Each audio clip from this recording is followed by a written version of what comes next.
to acknowledge that you're streaming. Again, don't hit the leave webinar button. Okay, I've got 12 bells here in the Central Time Zone. Shall we begin? Let's get rocking.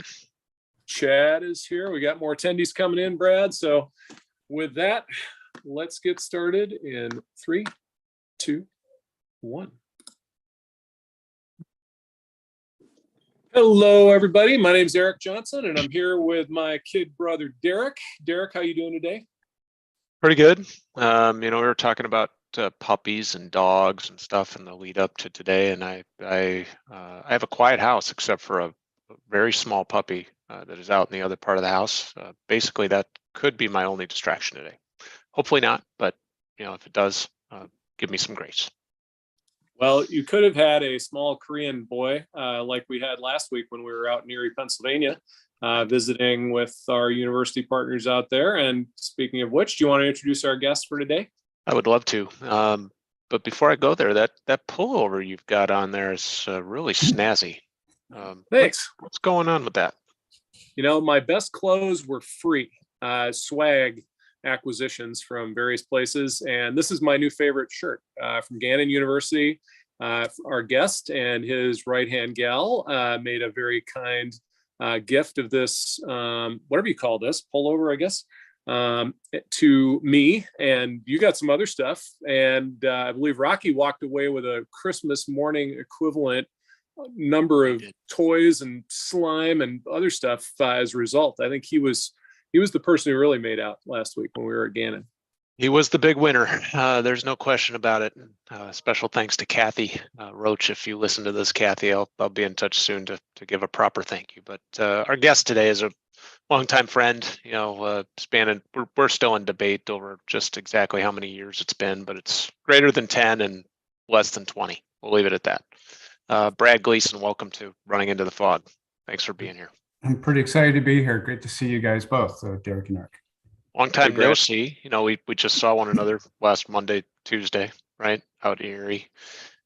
Such a great opportunity for us to get together and kind of celebrate, the partnership that is and has been between you directly with us, and of course at the moment with the Gannon University team.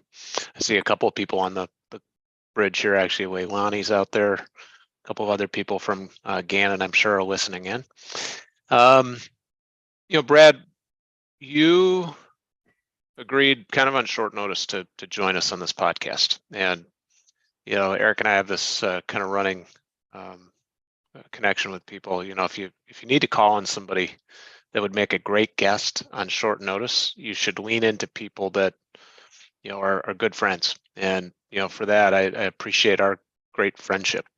First and foremost, our opportunity to talk about just about anything, and your willingness to host my 5-year-old son, on your campus is true testimony to that.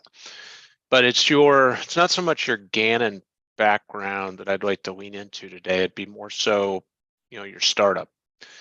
You have a startup I know just enough to be dangerous about, but this startup is one that I think is really, really cool. From the standpoint of what its kind of big why or just cause is in life. And I know it's still kind of early days for the startup known as the Domestic Monitoring Initiative, but would love to have you kind of start out this podcast episode talking about DMI. As I understand it, it was a dying wish of your mother's that led you to this. Which is obviously makes it even more personal for you and for those around you. So maybe we can start there, here today, March the 29th of 2023, and dive in. Yeah, thank you, Derek, for setting the stage on that. Domestic Monitoring Initiative, or what we'll just call DMI going forward, it spurred, both a dying wish, an awful lot of luck, and some really good advice along the way.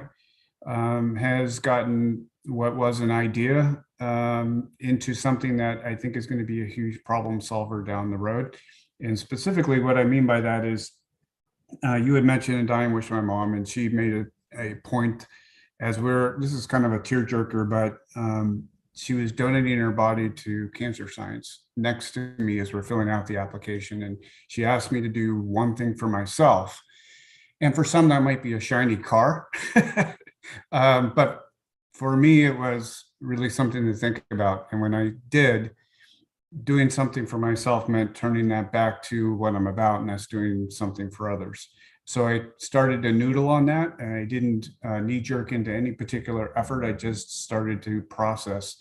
And as I did, I have a one life mentor who happens to be in human services in our town of Erie, Pennsylvania. And his name's David Jenner, great guy. So I watched him take a crisis call one particular day as we're out for beer and pizza. That's one of his jobs. So there's legislation in every state to take a crisis call. And I saw my friend Dave taking one of those. We call it an Act 302 call. And that's an involuntary admission for somebody. So the team calls them up and they talk through that. And I had seen him do that maybe a decade before. And it just so happened the timing came together where I saw this again while we were out. But he obviously was in a private space, so I was just observing. And it hit me that that process is full of cognitive bias. That process is not fully accurate. And I was even wondering if that activity, taking a crisis call, could be prevented, not knowing enough behind that. So I took that as my charge that I was going to try to replace that experience with AI to see if I could attack it in all those ways. So that's really how that was born, as I set off to go to Panera's, whip open a PowerPoint and start to figure out what that meant, how I could build the mousetrap to start solving that problem. Wow. I'll stop there for a moment. That's And awesome. I'm sure you've had plenty of challenges along the way in the short 4 or so years, 5 years, somewhere in there. Yeah, I've had a litany of challenges. One being that I really didn't know what I was doing. I didn't understand the path in front of me. I can go on and on with a number of those things, but some of the things that really equipped me to take the problem on was I'm a tireless worker. I don't leave something half done. It's something that hit me when I was very young, and I set a course at 17 to do today what I could put off for tomorrow. So as I've built that work ethic, I put that towards this project. And I said, even though I don't know what I'm doing, I'm going to figure it out, and I'm not going to let that make me pause. And I've had really good input from a lot of people. Everything from, this is a great PowerPoint, now build it. And I thought maybe a PowerPoint was good enough at one stage, right? But even as you're building it, the questions start to come, the critics start to surface, and the problem's a pretty big one when I started to really define it. And a lot of people were saying, well, you're too early, or your problem's too big. And the answer is, thank you. I'll listen to everyone, follow no one, right? I'm going to take my own particular path on this one. But then I had a whole bunch of luck along the way. So the life mentor of mine, he was near retirement, and we started to go down this road, and he said, whoa, whoa, whoa, whoa, whoa. This is work. He goes, I'm getting ready to retire. He goes, I'm not going down this road with you. So that really took the air out of me a little bit. And so I thought about it, and I said, there's one person I know who can pick this up. And I turned to her. So her name's Amy Danzer. And I said, Amy, what do you think? And she's super conservative, not a knee-jerk reaction person.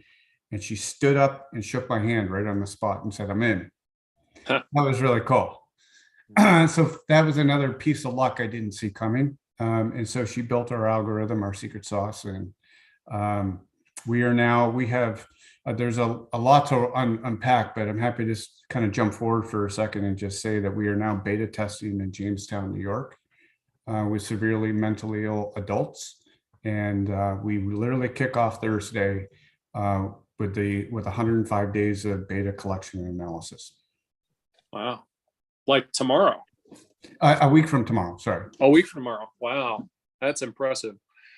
Well, if I can jump in for 1 second, I've got one little piece of housekeeping to add in. But first, I want to thank Sarah for her comment in chat. What a tribute to your mother. Sounds like you got your desire to help others from her. My condolences on your loss, Brad, from Sarah. Thank you. And, we'll talk more about your mom and sort of what your hopes and dreams have been in your career and what you're doing now. And we'll let you kind of guide that conversation. Those of you familiar with our format here today, this first half is called Unthinkable. Our guest is here to help you think things that you haven't thought of before. And so that's a big part of our kind of theme in this first half. These POAPs are crypto tokens that you can scan and keep in your wallet and gain access to privileges later on. And if you are watching us on social right now, I'd like to remind you to go on over to openrecon.com, look for this little running into the fog, our ITF link at the very top, and register to join this bridge here and gain access to all of the archives down below. So you can see we're streaming here live on the website too, Brad. So with that quick little piece of housekeeping, there are a couple of perspectives on what it is you're doing with DMI that I'm really curious about. And one of those is every entrepreneur or startup team, founder team, has a winning aspiration, something that they really want to achieve in their time at the helm. And then they also often benefit from having what we call a just cause.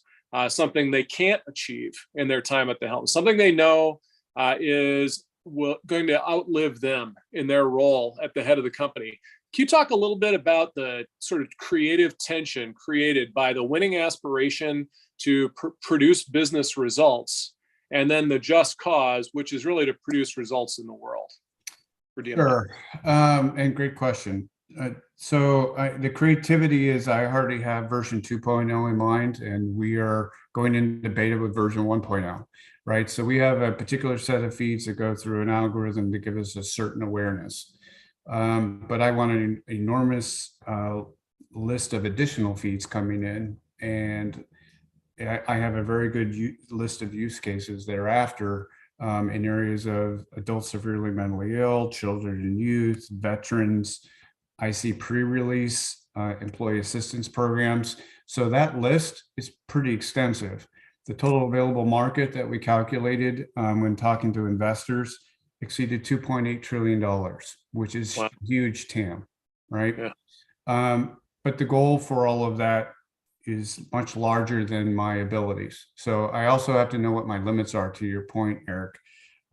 So I know that I can sell. I know that I can get this built, and we can reduce suffering and save lives, get predictive, get into the diversionary care space, and show great metrics. But if I want to make the impact I know I have to make long-term, I'm going to have to get this into healthcare systems that are beyond my expertise. That's the tension, is I know there's a point in time when I'm going to have to recognize that and allow somebody to pick it up and run with it at a larger scale. Lovely. Excellent. By the way, Terry Thiel has volunteered to be our first interlocutor during Unspeakable in the second half. If you are watching this on social, openrecon.com, running into the fog link, register, come on board. You can become an interlocutor too. And we've got 2 slots left open for those of you who are on the bridge already. Derek, carry on.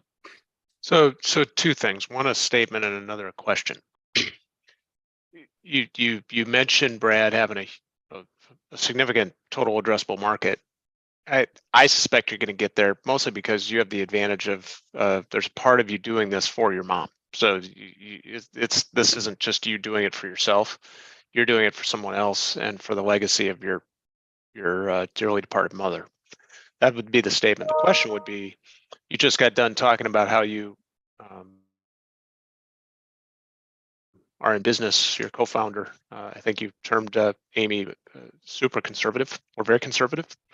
As a startup, there's a dichotomy that one plays between having a tolerance for risk and, an understanding that at some point the risk has to turn to a more conservative approach for you to have that kind of long view thinking, that long view capability. So how do you balance the two, especially with a co-founder who I suspect is wired quite differently than you are when you think about it that way? Yeah, I think first I'll start with the benefit is that my business partner and I have known each other for at least 3 decades, and that's unusual, right? And I use the term that young bands break up. Young partners have a tendency to also break up over time because they haven't figured out how to deal with conflict resolution. With my business partner and I, she takes a lot of care in picking the moments to stress her conservative side or her concerns. So we do that, first of all, offline. So it was just the two of us. She'll say, have you thought about this? I understand you're saying this, but and please measure the other side of that equation and think about these other concerns. Because my job is to say the glass is half full, and her job is to say, oh, measure that again. Right. And so we really do a kind job back and forth. And I think we've really picked up a nice, I call it a project rhythm on top of that. But if it wasn't for her ability to pick careful moments to share her perspective, I think it would be a lot rougher. But we really have a good communication style between the two of us, and I'm just grateful we have that. Very few partnerships can say that. Mm-hmm. And for the record, Amy, if you listen to this recording someday, or if you're out there listening right now, I've heard nothing but extremely positive commentary. And, in a lot of ways, maybe you balance Brad in some of the same ways Eric or I might balance one another, here. So you do need, a partner that can kind of keep you honest at times, yet be completely all in on the reason why you're doing it.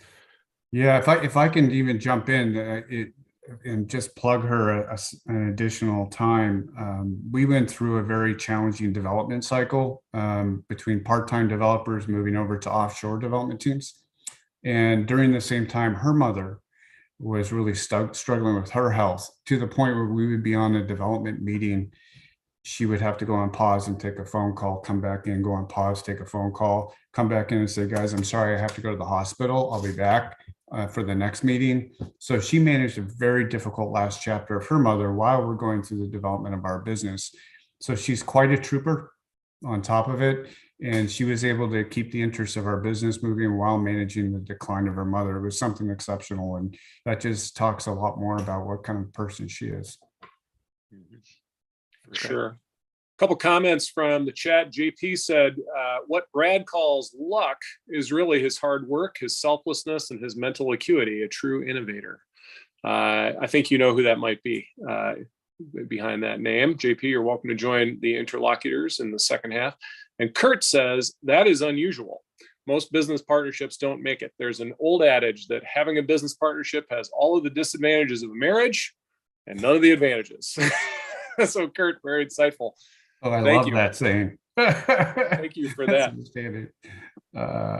Yeah, it does take work. I'll tell you that much. That I also hear that about marriages, right? In order for it to work, you have to commit to communicating and staying on top of issues. And Amy and I have found a way to do that. It's not perfect, but we have found a way to make sure if we disengage, we re-engage, and to keep our eye on the next milestone.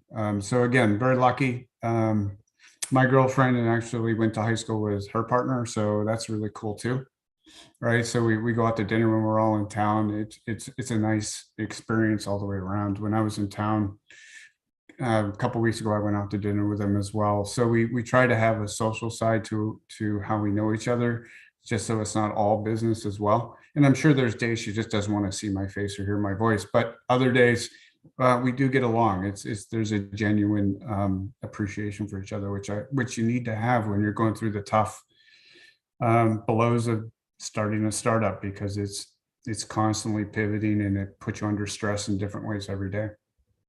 Well, I can speak from experience in saying the longer you're business partners with somebody, the more tolerant you get of that constant, togetherness and cheek to jowl. And Derek, you know who I'm talking about. and that remark. Maybe someday you and Amy will even write a book together about this experience and reflect back on it, and reflect back on the difference that you've made in the world and in the lives of the people that you've touched. Which really strikes me. I really kind of want to get us into that, what the app does, and if you are able to share, tell us a little bit about how it does it. We've got about 10 more minutes here on social before we cut to the more intimate private bridge. So with that, tell us what the app does and how it does it. I guess I'll start with the one adage that you have to make sure you define the problem right. And sometimes we're very lazy in that step. So the way I came at that solution was, let me understand the population and let me understand a little bit more about how I can gain insights based on things in their world. And what occurred to me was that this population was more predictable than people would assume if you pulled the right data. So what we're trying to do, because we have a utility patent, we responded to 5 US Patent Bureau office actions. So we don't have the utility patent yet, but we're very close. So I can speak confidently about at least the data that we're using, and that is nomadics. So what are your patterns, right? What are your movements? That gives, because what our tool is really meant for the caseworker. So having awareness of what your caseload is doing from a geolocation and pattern perspective is very insightful. Now we take that information and it has a lot of weighting and a lot of meaning behind all of that. And we push that through our algorithm, which is also uniquely customized to each client. So then that meaning really gives us awareness. And it also has a push notification that goes out to the caseworker in case somebody is escalating to the point where they might be approaching a crisis level. If we want to avoid the crisis event, we better be pushing a notification so that diversionary care can be effective before a crisis occurs. So additionally, we have sediment coming in. So Facebook, Twitter sediment, we're not reading what somebody's posting, it's the meaning of the content and how that affects the algorithm that we've customized for that person. The combination of the two give us a really unique insight into somebody's stability, right? And if they're escalating, then you can reprioritize your caseload as a case manager and go in there and divert in a way that only a case manager can. You have the license and you have the context of what's going on in that particular person's life. So you know how to intervene the most careful way possible without being aggressive, without being cued, and to have the least collateral damage. If it's legal, if it's conflicts, somebody gets harmed, you want to avoid all of that. And there's enough of that going on as we continue to hear, just like the shooting in Nashville. And I'm not saying we can stop every school shooting. That's not what I'm saying. But we think a percentage of the population can be monitored and a percentage of that can be diverted. And that saves a lot of money, a lot of suffering. That's our goal over time. But we got to get through the beta. And then we have a whole bunch of other data in version 2.0 we want to implement while we're getting version 1.0 into the marketplace. And hopefully that gives you a sense of how the data flows and what our intentions are to keep that moving. So that algorithm that you talked about, linger on that a little bit. Can you, whatever you can unpack of how that algorithm is customized for the individual? You call them a patient? You don't probably just call them a case, do you? Or maybe you do. We use the term client, but everyone has, may say something a little different. Yeah.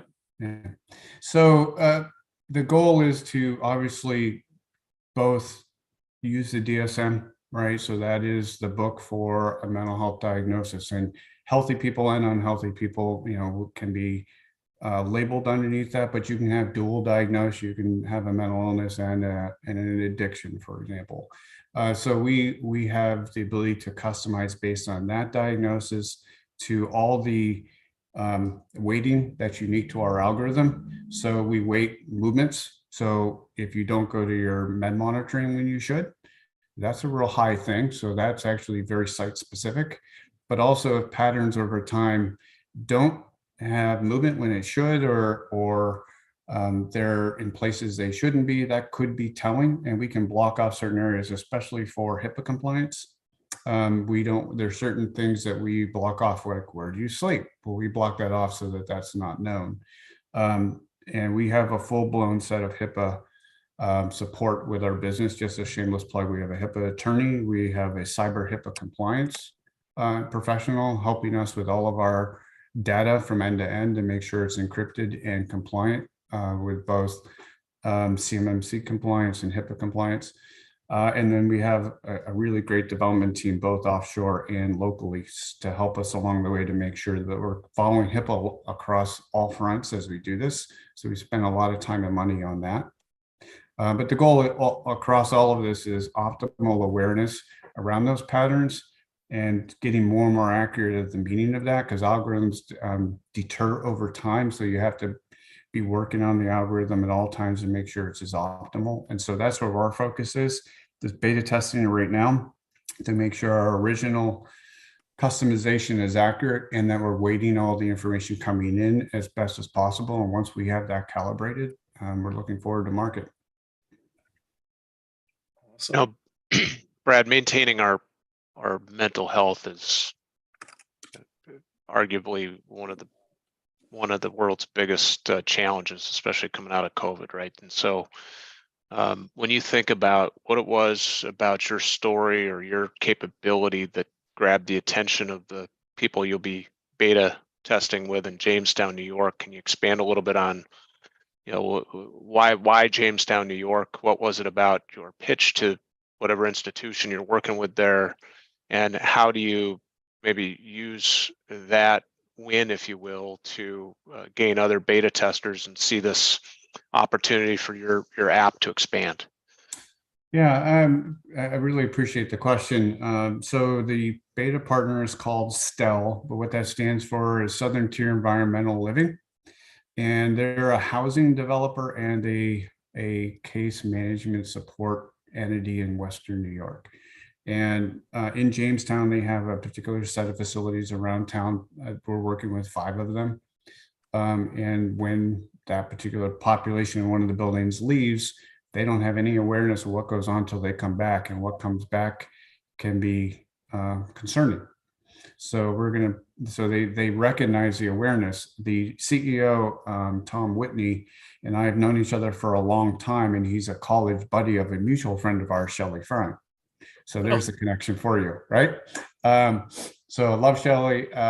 Tom is a wonderful human being, and he's got a great staff. So the woman named Lynn and Jen are the 2 that we work with, and they're very tireless and interested in this getting into their support system. And if it wasn't for their desire to embrace this tech adoption, we'd be looking in a totally different place, a totally different town, maybe a different population. But to be honest with you, COVID and the pandemic crisis that was laid down triggered STEL to take on telehealth. And so once they went through that, they found religion that technology adoption was very useful. Before that, they really didn't have that belief. So I think if we would have done this earlier, we wouldn't have gotten very far with STEL. But because of COVID, they're very interested and motivated, and they've been great partners so far. Necessity is the mother of invention, as we say often. And that the world that existed before March or so of 2020 was a different world. And that world, as it sort of dissolved away, we're now kind of casting a new world here. What's changed sort of before and after? And by the way, I realize I'm going to give you only 2 minutes to answer that, Brad. What's changed in the macro environment that you've had to cope with? Because we're cutting to unspeakable, and we're going to say Das Vidanya to the Russian botnets here in about a minute and a half. So what's changed in that pre-pandemic to now? I think just being removed has an enormous different dynamic. So we have to measure all sorts of experiences as in-person and removed. And we are subconsciously doing that and more consciously doing that. So we are an alternative that's attractive because things have changed. People are willing to take that remote option and bring it into the workspace. That's clear, but there's a lot more examples. Obviously, high schools are struggling with it, daycare is struggling with it, restaurants got hit very hard. But we're all aware now that we have to measure things differently. In case there's another crisis, can this be remote?